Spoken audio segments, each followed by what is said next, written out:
Assalamualaikum warahmatullahi wabarakatuh. Perkenalkan nama saya Risnawati dengan NIM 111222188. Di sini saya akan menjelaskan tentang fakir berbahasa Indonesia.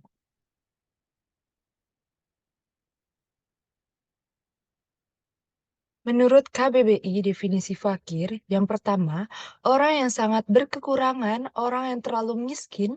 Yang kedua, orang yang dengan sengaja membuat dirinya menderita kekurangan untuk mencapai kesempurnaan batin. Definisi bahasa Indonesia. Sistem lambang bunyi yang arbiter yang digunakan oleh anggota suatu masyarakat untuk bekerja sama, berinteraksi, dan mengidentifikasikan diri.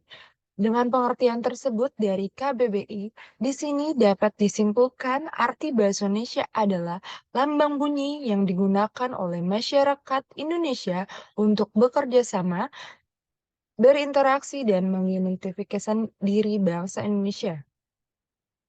Sejarah berbahasa Indonesia diserukan dalam Kongres Pemuda tahun 1928 dan lalu diresmikan sebagai bahasa negara pada 18 Agustus 1945. Bahasa Indonesia menjadi salah satu penanda utama dari entitas kebangsaan kita. Ia hadir sebagai bahasa pemersatuan, bahasa nasional. Dengan kata lain, bahasa Indonesia dipilih sebagai perekat di antara keanekaragaman berbahasa-bahasa lokal yang dimiliki bangsa Indonesia.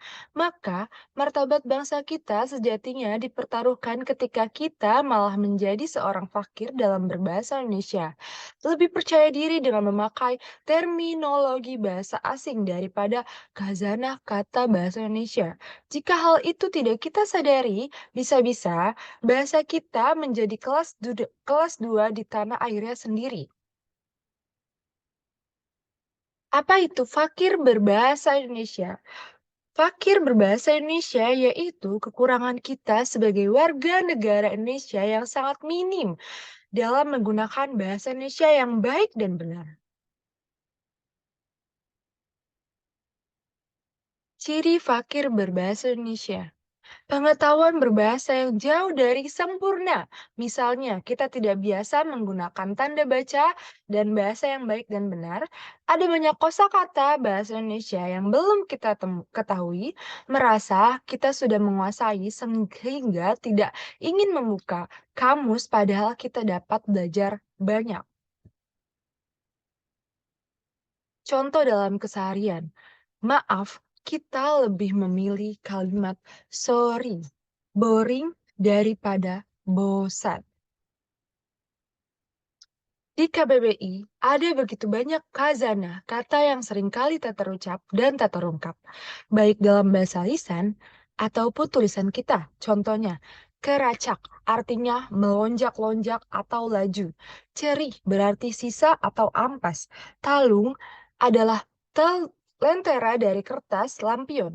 Risak merupakan kata kerja yang berarti mengusik atau mengganggu. Daring muncul untuk menggantikan online dan luring muncul untuk menggantikan kata offline. Cara mengurai fakir bahasa Indonesia, mencintai dulu bahasa kita, berhenti mencampur adukan terminologi bahasa asing dalam percakapan. Kita perlu mengubah pola pikir bahasawanya, bahasa asing lebih terasa elit daripada bahasa Indonesia. Sekian presentasi dari saya. Terima kasih.